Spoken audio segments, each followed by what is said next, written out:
बिहार के चुनाव को लेकर के मैंने कहा था कि बिहार का चुनाव एक तरफ दिल्ली में लड़ा जाएगा और एक तरफ पटना में लड़ा जाएगा। और ये बात मैं कई बार कह चुका हूं। और आज जो खबर मैं आपको बताने जा रहा हूं ये बिहार से भी जुड़ी हुई है और दिल्ली से भी जुड़ी हुई है। एक तरफ दिल्ली के अंदर आज कोर्ट ने फैसला सुना और कोर्ट ने फैसला सुनाते हुए लालू यादव, राबड़ी यादव, तेजस्वी यादव समेत 14 लोगों के ऊपर वो आरोप तय कर दिए गए और आईआरसीटीसी केस के अंदर अब उन पर मुकदमा चलेगा। एक तो ये खबर है, इस खबर पर हम बात करेंगे और सवाल ये भी है कि कोर्ट के इस फैसले का असर क्या पड़ेगा। और दूसरी तरफ एनडीए ने कल सीटों का ऐलान किया और सीटों का ऐलान होते ही जो इस वक्त में रुझान सामने आ रहे हैं, जिस तरीके से प्रतिक्रियाएं निकल करके सामने आ रही हैं, वो बताती हैं कि कहीं ना कहीं ये मामला उल्टा पड़ता हुआ दिखाई दे रहा है। राजनीतिक तौर पर किसका क्या मैसेज है, कौन क्या संदेश देना चाहता है, इस बात को भी समझेंगे। जीतन राम मांझी वो कह रहे हैं कि हमें सिर्फ 6 सीटें दी गई हैं। वो पहले 15-16 सीट मांग रहे थे और अब कह रहे हैं सिर्फ 6 सीटें दी गई हैं, हमारे महत्व को कम करके आंका गया है, इसका नुकसान होगा, एनडीए को नुकसान होगा। और दूसरी तरफ उपेंद्र कुशवाहा वो गम में शायर बन गए हैं। जैसे किसी की मोहब्बत पूरी नहीं हो पाती है तो फिर उसके बाद में उसके टूटे हुए दिल से शायरी निकलती है, वैसे ही उपेंद्र कुशवाहा के दिल से शायरियां निकल रही हैं। वो शायर बने हुए इस वक्त में, गमजुदा शायर है वो एक तरीके से। उनको लेकर के भी बात करेंगे। बात यह है कि बीजेपी, उसके बारे में कहा जा रहा है कि वो 142 सीटों पर चुनाव लड़ेगी और 142 सीटों पर जो बीजेपी चुनाव लड़ेगी तो क्या फिर ऐसे में 101 सीट पर सिर्फ नीतीश कुमार अब बच गए हैं, तो नीतीश कुमार के खेमे वाली वो सीटें जिन पर वो चुनाव लड़ते रहे हैं, यानी 140, 142 सीटें या 135 सीट, 125 सीट, 120 सीट, 115 सीट, जिस तरीके से लगातार बीजेपी उनको घटाते ले आई, तो क्या उन सीटों पर जो जेडीयू की परंपरागत सीटें रही है वहां पर खुला खेल होगा और अब वहां पर सीधे तौर पर महागठबंधन की तरफ लोग चले जाएंगे, वोटर चले जाएंगे? ये भी बहुत बड़ा सवाल है। तो राजनीतिक तौर पर बिहार में क्या कुछ हो रहा है उस पर भी बात करेंगे और दिल्ली में जो कुछ हुआ है पहले जरा उसकी बात कर लेते हैं। दिल्ली में कोर्ट ने फैसला सुनाया है। कोर्ट ने क्या कहा है वो सबसे पहले आप समझिए। आईआरसीटीसी से जुड़े भ्रष्टाचार के मामले में राउज एवेन्यू कोर्ट ने लालू प्रसाद यादव, तेजस्वी यादव, राबड़ी देवी के खिलाफ चलेगा ट्रायल। अब कोर्ट ने आरोप तय कर दिए हैं। आईआरसीटीसी घोटाले में लालू यादव, राबड़ी और तेजस्वी यादव के खिलाफ आरोप तय कर दिए गए हैं। सीबीआई के चार्जशीट को स्वीकार किया गया है और अब मुकदमा चलेगा। आज 2 केस पर सुनवाई होनी थी, लेकिन एक केस पर आज कोर्ट का फैसला जो है सामने आया। आईआरसीटीसी का केस है और इस आईआरसीटीसी के केस के बारे में मैं थोड़ा सा आपको बता दूंगा, बाकी लोग जानते ही है वैसे। और दूसरा एक और केस, लैंड फॉर जॉब का केस, उस केस के अंदर आज ही उस केस में भी आरोप तय किए जाने थे, लेकिन उसमें आज नहीं हुए हैं, वो 10 नवंबर को होंगे। यानी चुनाव होगा 6 तारीख को और 11 तारीख को, और चुनाव से महज एक दिन पहले कोर्ट फिर से जो है वो लालू यादव को, तेजस्वी यादव को, राबड़ी देवी को, इनको फिर दिल्ली बुलाएगा। और आज जो है कोर्ट ने फैसला दे ही दिया है। तो सवाल यह है कि कहीं ऐसा तो नहीं है कि लालू यादव को लेकर के या लालू परिवार को लेकर के, तेजस्वी को लेकर के सहानुभूति वो जुड़ जाए? क्योंकि आईआरसीटीसी का जो केस है, आईआरसीटीसी का केस है 2005-6 के दौरान। 2005-6 के दौरान उस वक्त में तेजस्वी यादव की उम्र महज 17 साल थी। तेजस्वी यादव का जन्म 1989 का है। नाबालिग थे तेजस्वी यादव और फिर भी उनको जो आरोपी भी बनाया गया। एक शख्स जो कि नाबालिग थे, एक शख्स जो कि सरकार में किसी पद पर नहीं, एक छोटा बच्चा 17 साल का, और 17 साल के लड़के को आप आरोपी भी बना रहे हैं और अब उस पर आरोप तय भी कर दिए गए। तेजस्वी यादव बार बार ये कहते हैं कि उस वक्त में मेरी तो दाढ़ी मूछ भी नहीं आई थी और मेरे ऊपर जो है वो करप्शन के केस लाद दिए गए, और इसमें तेज प्रताप यादव का नाम नहीं है। यानी पता था कि तेज प्रताप यादव नहीं, तेजस्वी ही राह का रोड़ा बनेगा और इसलिए तेजस्वी को राह से पहले ही हटाने के लिए उस वक्त में 2005-6 के अंदर ही तैयारियां जो है शुरू हो गई थी। तो अब जो है लैंड फॉर जॉब मामले में लालू यादव, तेजस्वी यादव और अन्य के खिलाफ आज आरोप तय होना था। आज फैसला टल गया है और अब 10 नवंबर को आरोप तय किए जाएंगे। अब सबसे बड़ा सवाल यह है कि आज होता तो आज ही खत्म हो जाता, लेकिन अगर आज होता, आज ही खत्म हो जाता, तो फिर 10 तारीख को मीडिया की हेडलाइंस क्या बनती, 10 तारीख को किस तरीके से चीजें चलती, शायद किसी के दिमाग में यह भी रहा होगा। खैर, पता नहीं ऐसा है या नहीं है। मामला न्यायालय का है और न्यायालय का जो मामला होगा या न्यायालय का जो फैसला होगा उसको तो आपको सिर आंखों पर लेना ही होगा, इसके अलावा कोई दूसरा चारा है नहीं। लेकिन सवाल यह है कि कहीं सहानुभूति लालू परिवार के साथ में, तेजस्वी के साथ में अगर खड़ी हो गई, और वैसे भी आमतौर पर भारत में ये दुर्भाग्यपूर्ण है, इसको सीरियसली लिया जाना चाहिए लेकिन सीरियसली लिया नहीं जाता है। भारत में करप्शन के केस पर आमतौर पर कुर्सी जाती नहीं है। और इस मामले में जो लालू यादव को लेकर के मामला है, पहली बात तो यह है कि ये कोई ऐसा नहीं है कि बहुत त्वरित कोई मामला है और जिसको लेकर के लोगों का गुस्सा होगा। अब ये जरूर है कि अगले 10-15 दिनों तक रोजाना न्यूज चैनल्स को बताया जाएगा कि आपको कम से कम रोजाना आधा घंटा, 1 घंटा वो क्या मामला था, किस तरीके से मामला था, लालू यादव ने क्या नुकसान किया, क्या किस तरीके से हुआ, वो सब बताया जाएगा आपको। लेकिन क्या लोगों की भावनाएं उसके साथ में जुड़ेंगी? आमतौर पर करप्शन को लेकर के भारत में लोग वोट नहीं करते हैं, ये सच्चाई है। सेंटिमेंट जो है वो या तो जाति को लेकर के जुड़ते हैं या फिर राष्ट्रवाद को लेकर के बीजेपी माहौल बनाती है। करप्शन को लेकर के आप चुनाव में मुद्दा उठाएं और करप्शन को लेकर के मामले में जो है वो सरकार बना ले जाएं, ऐसा जो है वो बहुत कम देखा गया है। करप्शन का मामला भारत की जनता को बहुत पिन करता नहीं है, करना चाहिए लेकिन करता नहीं, ये सच्चाई है। और करप्शन का मामला ऐसा भी नहीं है कि आपके इधर है ही नहीं। तेजस्वी यादव पर अगर आरोप लग रहे हैं तो नीतीश कुमार पर भी आरोप लगेंगे, ये भी जाहिर सी बात है। तो कुल मिलाकर के आईआरसीटीसी के केस में आज जो है वो आरोप तय कर दिए गए हैं। और इस केस को अगर आप देखेंगे, इसकी टाइमलाइन को अगर आप देखेंगे तो 2005-6 के दौरान जब लालू यादव रेल मंत्री थे और उस वक्त में कहा गया कि उन्होंने कोचर बंधुओं को 2 होटल लीज पर दिलवाए, रांची और पुरी के अंदर रेल मंत्री रहते हुए, और बदले में पटना के अंदर 3 एकड़ की जमीन ली। और फिर बाद में जो है वो जमीन कोचर बंधुओं ने एक फर्म को डीएमसीएल को जो है वो 1.47 करोड़ में बेच दी, जिसकी कीमत उस वक्त में 1.93 करोड़ थी, यानी कोई बहुत ज्यादा अंतर दिखाई नहीं दे रहा है। लेकिन 2010-14 में 10 से लेकर के 14 तक जमीन लालू परिवार की कंपनी लारा प्रोजेक्ट्स को सिर्फ 65 लाख में ट्रांसफर कर दी गई, जबकि जमीन की कीमत करोड़ों में थी।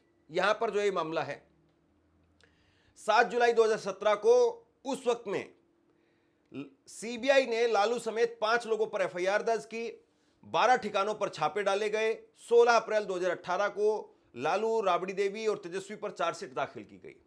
मामला 2005 और 6 का है, यानी 20 साल पहले का। फिर उसके 10 साल के बाद में 10 साल के बाद में सीबीआई जो है वो छापा डालती है। मोदी जी की सरकार आए हुए करीब करीब जो 3 साल से ऊपर का वक्त बीत चुका था, लेकिन 3 साल के बाद में लगा कि नहीं, ये मामला जरूरी है, क्योंकि 2020 में उस वक्त में चुनाव आ रहे थे। फिर 1 साल लग गया चार्जशीट दाखिल करने में, 1 साल के बाद में चार्जशीट हुई, और अब जाकर के आज 13 तारीख को, 13 अक्टूबर 2025 को आरोप तय किए गए हैं। अभी मुकदमा चलेगा, ट्रायल होगा और उसमें पता चलेगा कि जो आरोप लगाए गए हैं या आरोप तय किए गए हैं वो सही भी हैं या नहीं। यानी 20 साल तो आज हो चुके हैं और अभी कितना समय और लगेगा कहा नहीं जा सकता। तो बताइए फिर इस मामले पर क्या वाकई लोगों का सेंटिमेंट जो जुड़ेगा? तेजस्वी यादव वो कह रहे हैं कि जब तक मेरी उम्र है तब तक मैं बीजेपी के साथ में लड़ता रहूंगा। ये तेजस्वी यादव ने कहा है कि जब तक दंगाई व संविधान विरोधी बीजेपी सत्ता में है और मेरी उम्र है, बीजेपी से लड़ते रहेंगे। तूफानों से लड़ने में मजा ही कुछ और है। हमने संघर्ष का पथ चुना है, संघर्ष पर चलते चलते अच्छे मुसाफिर बन निश्चित ही मंजिल प्राप्त करेंगे। 1 महीना पहले बिहार आकर के गृह मंत्री अमित शाह जी जो धमकी दे रहे थे, हमको चुनाव लड़ने लायक नहीं छोड़ेंगे, हम लड़ेंगे और जीतेंगे, हम बिहारी हैं, बिहारी बहारी से नहीं डरते हैं। देखिए, कोर्ट का सामान्य प्रक्रिया है और आप सब लोगों को पता है कि ये सामान्य प्रक्रिया है। और आज कोर्ट ने बुलाया था और हम लोग गए थे। केस जो है हम लोग आगे लड़ेंगे और आप सब लोग जानते हैं कि भाई हम तो पहले कई दिनों से कह रहे थे कि अब चुनाव आया है तो इस तरह की चीज़ें होंगी, लेकिन फिर भी न्यायालय का हम लोग सम्मान करते हुए हम बस इतना ही कहना चाहते हैं कि हम लोग हमेशा से लड़ते आए हैं और आगे भी लड़ेंगे और तूफानों से लड़ने में मज़ा ही कुछ और है। सर क्या सब लोग पूरी बात खत्म हो जाने दो। और हम हमेशा अपने पथ को चुना है, संघर्ष के पथ को चुना है। हम अच्छे मुसाफिर भी बनेंगे और मंजिल पर भी पहुंचेंगे। तो इस पे हमको लगता है ज़्यादा बोलने की आवश्यकता नहीं है। बिहार की जनता समझदार है और वो जानती है कि क्या हो रहा है। ठीक है, 2-4 दिन आप लोगों को मज़ा आएगा, मसाले क्या आपको लगता है सर कि चुनाव के कारण ये सारी चीजें हो रही हैं? चुनाव के कारण है सर अभी तक इस तरीका से ही पॉलिटिकल वेंडेटा। जिस व्यक्ति ने 90,000 करोड़ का मुनाफा रेलवे को दिया, हर बजट में किराया कम किया, ऐतिहासिक रेलवे मंत्री के रूप से जाने गए। हार्वर्ड एनसीआर से लेकर के आईएम के बच्चे लालू जी से पढ़ने आए, मैनेजमेंट गुरु के नाम से जाना गया। तो बिहार के लोग जानते हैं, देश के लोग जानते हैं कि सच्चाई क्या है। जब तक भाजपा रहेगी और मेरा उम्र रहेगा, हम भाजपा से लड़ते रहेंगे। अब जरा अमित शाह जी को भी सुन लीजिए। अमित शाह जी 1-1.5 महीने पहले बिहार में जाकर के कह रहे थे कि ये चुनाव लड़ने से भी डरेंगे। बीजेपी के तमाम नेता रोजाना कह रहे थे कि 13 तारीख को याद करो, 13 तारीख को याद करो। आज 13 तारीख है, लेकिन इस 13 तारीख की याद 1 महीने पहले से दिलवाई जा रही थी। और आज कोर्ट ने जो कुछ कहा है उसको अगले 1 महीने तक गाया जाएगा। फिर उसके बाद में 10 तारीख को फिर से एक नया मामला वो कोर्ट में सामने आएगा, और ये भी वोटिंग से महज 1 दिन पहले। अब क्या इसमें कोई काबिल जानकार बताए कि इस तरह के मामले में क्या 10 तारीख की बजाय 15 तारीख नहीं हो सकता है? क्योंकि 10 तारीख को बिल्कुल चुनाव से 1 रात पहले फैसला आएगा, तो क्या वो चुनाव को प्रभावित नहीं करेगा? या फिर इतना डर है, इस तरह से डर है कि चुनाव से पहले ही सब कुछ तय होना है? मैं एक रील देख रहा था और उसमें ग्राउंड पर एक व्यक्ति कह रहा था, उससे एक सवाल पूछा गया कि बिहार का पहला मुख्यमंत्री कौन है, तो उन्होंने कहा कि लालू यादव है। तो रिपोर्टर ने कहा कि लालू यादव कैसे पहले मुख्यमंत्री हो सकते हैं? तो उन्होंने कहा कि क्या कोई पहले के मुख्यमंत्री को लेकर के डिबेट होती है, बहस होती है कि बिहार में उससे पहले मुख्यमंत्री कौन थे, उन्होंने क्या किया क्या नहीं किया? बीजेपी जहां पर भी वोट मांगती है, जो भी बात कहती है, वो लालू यादव से ही शुरू होती है और लालू यादव पर ही खत्म होती है। उससे पहले कौन था, उसने क्या किया क्या नहीं किया, उसका कभी कोई जिक्र ही नहीं होता। लालू यादव ने क्या किया क्या नहीं किया, उसका केवल जिक्र होता है। यानी लालू यादव ही बिहार के पहले मुख्यमंत्री थे और लालू यादव ही मुख्यमंत्री बने रहे, और उसके बाद में बस नीतीश आए। ये बात वाकई बहुत प्रैक्टिकल दिखाई देती है, क्योंकि यहां पर बीजेपी कुछ भी बात होती है तो नेहरू को जिम्मेदार ठहराती है। फिर उसके बाद में बीच बीच में इंदिरा गांधी को ले आती है, बीच बीच में राजीव गांधी को ले आती है, मनमोहन सिंह, उनके नहाने पर भी मोदी साहब सवाल खड़े कर देते हैं, और ये भी उन्हीं के सामने खड़े किए थे। एक अपने ही पूर्व प्रधानमंत्री पर, अपने से सीनियर पर मोदी जी नहाने को लेकर के सवाल खड़े कर रहे थे कि ये बाथरूम में रेनकोट पहन करके नहाने की कला वो डॉक्टर साहब को ही आती है। तो यहां मनमोहन सिंह से लेकर के राजीव गांधी, इंदिरा गांधी, और उसके बाद में आप चले जाइए नेहरू तक। लेकिन बिहार में आपको आगे पीछे, दाएं बाएं, ऊपर नीचे, इधर उधर सब जो है लालू लालू लालू लालू लालू लालू दिखाई देते हैं। तो फिर लालू ही तो वाकई बीजेपी के लिए मुख्यमंत्री पहले हुए। आपसे कुछ कहना चाहता हूं, आज के वक्त में पत्रकारिता करना कितना मुश्किल काम है, लेकिन अगर ऐसे में भी कोई आपकी खबर दिखा रहा है, कोई आपके मुद्दे पर बात कर रहा है, तो आपको भी उसका साथ देना चाहिए। अगर आपको लगता है कि मेरी पत्रकारिता सही है, मैं आपके लिए आपकी खबर वो दिखा रहा हूं, तो ऐसे में आप मेरा सहयोग कीजिए। आप इस वीडियो को जब लाइक करेंगे तो लाइक के साथ में ही एक थैंक्स का बटन आपको दिखाई देगा। उस थैंक्स के बटन पर आप क्लिक कीजिए और जो भी सहयोग राशि दे सकते हैं वो दीजिए। दूसरा, आप चैनल को ज्वाइन कर सकते हैं और चैनल को ज्वाइन करके भी मुझे मदद कर सकते हैं। सवाल अब यह है कि बिहार में जिस तरीके से उठापटक मच रही है, कल सीटों का ऐलान कर दिया गया। अब जरा बिहार से सीधी वहां से भी रिपोर्ट समझ लीजिए, क्योंकि दिल्ली की रिपोर्ट तो आपने समझ ली, अब बिहार की रिपोर्ट समझिए। बिहार में कल सीटों का ऐलान कर दिया गया। सीटें कही गई कि 101 सीट पर बीजेपी, 101 सीट पर जेडीयू, 6 सीट पर हम, 6 सीट पर उपेंद्र कुशवाहा और 29 सीट पर वो लड़ेंगे चिराग पासवान। लेकिन राजनीतिक गलियारों में चर्चा यह है कि ये 6, 29, 6, 101 नहीं है, बल्कि ये 101 प्लस 29 प्लस 6 प्लस 6 यानी 142 है टोटल। बीजेपी 142 सीटों पर चुनाव लड़ रही है और 10 सीटें ऐसी होंगी जो नीतीश कुमार की होंगी, जहां पर बीजेपी अपने उम्मीदवार उतारेगी और वो उम्मीदवार ऐसे होंगे कि बीजेपी के एक इशारे पर दाएं से बाएं बैठ जाएंगे। और यहां पर बीजेपी 152 सीटों पर चुनाव लड़ रही है। 152 में से 122 का जो है वो आंकड़ा आ जाए, बीजेपी की ये कोशिश है। खैर ये होगा कि नहीं होगा पता नहीं, लेकिन एक सवाल ये भी उभर करके सामने आ रहा है कि बीजेपी से बड़े भाई की भूमिका में हमेशा से जेडीयू रही बिहार के अंदर, और अब जेडीयू को बराबर का दर्जा दे दिया गया है। चुनाव के बाद में हो सकता है कि बाहर का दर्जा दे दिया जाए। तो ये बराबर से कब बाहरी हो जाएं या बराबर से कब बाहर चले जाएं कहा नहीं जा सकता, लेकिन सवाल ये है कि जेडीयू जिन सीटों पर लड़ती रही, जेडीयू अभी तक 140 सीट पर, पिछले उदाहरण देखिए आप उठा करके, बीजेपी जो है वो कम सीटों पर लड़ती रही, जेडीयू ज्यादा सीटों पर लड़ती रही। जेडीयू 140 पर, 125 पर, 115 सीटों पर चुनाव लड़ती रही। तो जितनी सीटों पर जेडीयू चुनाव लड़ती रही, जो परंपरागत सीटें जेडीयू की थी, अब जेडीयू वहां पर चुनाव नहीं लड़ रही है।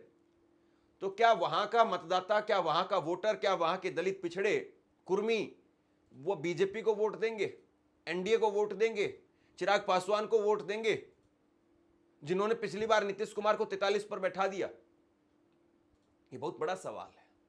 और परिवारवाद की जहां तक बात हो रही है तो एक इंटरेस्टिंग जो है वो तस्वीर निकल करके सामने आई है और इस तस्वीर को भी समझना बहुत जरूरी है। मांझी, उनको 6 सीट मिली है। मांझी कह रहे हैं कि वो अपनी समधन को भी चुनाव लड़ाएंगे, बेटे को चुनाव लड़ाएंगे, बहू को चुनाव पहले से ही लड़ रही है उनकी बहू और अब फिर से लड़ेगी। तो मांझी परिवार में ही 3-4 सीटें जो है वो खप जाएंगी। अब वो 1-2 सीट बचेगी वहां पर। कुशवाहा जी की पत्नी यानी उपेंद्र कुशवाहा की पत्नी और उनके बेटे और उनकी बहू, बेटे की बहू, वो भी चुनाव लड़ेगी। अब देखिए ये परिवारवाद है या नहीं है।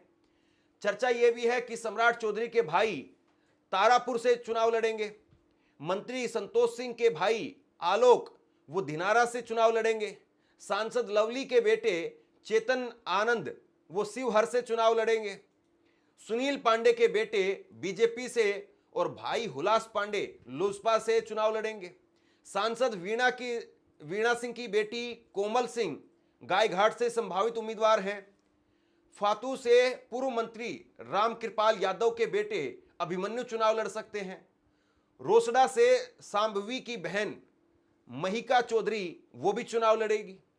अब यहां पर दर्जन से ज्यादा जो है नाम हो गए, 2 दर्जन के करीब नाम है यहां पर। अब बताइए आप परिवारवाद कहां है? और देखिए शायरी कैसे कैसे निकल करके सामने आ रही है। ये जीतन राम मांझी का अकाउंट है और जीतन राम मांझी वो कल कह रहे थे कि अंतिम सांस तक मोदी जी के साथ में लड़ूंगा, मोदी जी के साथ रहूंगा। ये उन्होंने कल कहा था। उनको उम्मीद थी कि ये बात बोलने के बाद में, यानी इतनी खुशामद वो कर रहे हैं तो इसके बाद में शायद 1-2 सीटें और बढ़ जाएंगी। हालांकि उनके पास फोन पहुंच गया था कि 6 सीट ही हैं आपके पास में और आपको ट्वीट करके लिखना है सौहार्दपूर्ण वातावरण में सीटों का ऐलान हुआ है। लेकिन इन्होंने अभी तक वो सौहार्दपूर्ण वातावरण वाला ट्वीट नहीं किया है। बाकी सबने डाल दिया कि सौहार्दपूर्ण वातावरण में ऐलान हो गया है। उपेंद्र कुशवाहा वो जो है वो कल ये ट्वीट कर रहे थे कि सौहार्दपूर्ण वातावरण में ऐलान हो गया है। ये कल उन्होंने ट्वीट करके कहा था 6:13 पर। और अब देखिए इनकी शायरी कैसे निकल करके सामने आ रही है। पहले तो इन्होंने माफी मांगी कि सभी साथियों से, मित्रों से माफ़ी मांगता हूं, क्षमा चाहता हूं, आपके हिसाब से सीटें नहीं मिल पाई। मैं समझ रहा था कि इस निर्णय से अपनी पार्टी के उम्मीदवारों की इच्छा, जो पार्टी के अंदर जो उम्मीदवार होने की इच्छा रखने वाले साथी हैं, हजारों लाखों की संख्या में, आप बहुत दुखी होंगे। अब बताइए, हजारों लाखों की बात हो रही है और 6 मिली टिकट मिली है, सिर्फ 6, और उसमें भी बेटा, बहू, पत्नी, सबको चुनाव लड़वाना है। तो इस तरह से जो है इन्होंने ट्वीट किया और ट्वीट करके कहा कि मेरी और पार्टी की व्यवस्था और सीमा को आप बखूबी समझ रहे होंगे। किसी भी निर्णय के पीछे कुछ ऐसी परिस्थितियां होती हैं जो बाहर से दिखती हैं, मगर कुछ ऐसी भी होती हैं जो बाहर से नहीं दिखती हैं। हम जानते हैं कि अंदर की परिस्थितियों से अनभिज्ञता के कारण आपके मन में मेरे प्रति गुस्सा होगा, जो कि स्वाभाविक है। आपसे विनम्र आग्रह है कि आप गुस्सा शांत होने दीजिए और फिर स्वयं महसूस करेंगे कि फैसला कितना उचित है या अनुचित है। फिर कुछ आने वाला समय बताएगा, फिलहाल इतना ही। तो मतलब ये भाई साहब जो है वो अब सारा शास्त्र जो है उठा करके ले आए हैं और बता रहे हैं कि जो पहले दिखता है होता नहीं है। मतलब गीता जी का ज्ञान यहां पर दिया जा रहा है कि तू कर्म किए जा, फल की इच्छा मत कर। कार्यकर्ताओं को बता रहे हैं ये।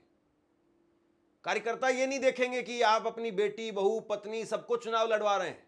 6 सीट मिली हैं, 6 सीट घर में ही खप जाएंगी। और अंदर जो पेट के अंदर जो चूहे भूख के मारे उछल रहे थे, उनका क्या होगा? यानी बीजेपी ने जो एक निवाला दिया है वो तो जाड़ों में ही फंस जाएगा, यहां पर दांतों में ही फंस जाएगा। जो पेट में चूहे कूद रहे हैं भूख के मारे, उनका क्या होगा? फिर इसके बाद में एक और शायरी निकल करके आई इनकी कि आज बादलों ने फिर साजिश की है, जहां मेरा घर था वहीं बारिश की है। अगर फलक को जिद है बिजलियां गिराने की, तो हमें भी जिद है वहीं पर आसियां बसाने की। तो किसका आसियां कौन तोड़ रहा है, किसका सपना कौन तोड़ेगा? चुनाव में देखते जाइए साहब। अभी तो पतझड़ लगने वाली है, पतझड़ लगेगी इस्तीफों की, और किस तरीके से इस्तीफे होंगे। और चुनाव केवल इतना नहीं होता है कि जिसने जो कह दिया उसके बाद में सीटों का ऐलान हो गया और ये सब कुछ हो गया। चुनाव दिखता कुछ हो रहा है, होता कुछ हो रहा है। अंदर खाने अब जो तैयारी कर रहे थे, इनके ही मान लीजिए कि 10 सीटों पर इनकी तैयारी कर रहे होंगे, 4 कैंडिडेट बाकी बच गए।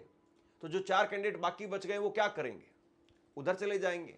उधर नहीं जाएंगे तो उधर वालों से पैसा ले लेंगे, पैसा लेकर के उधर वोट ट्रांसफर करवा देंगे। मांझी के लोग क्या करेंगे?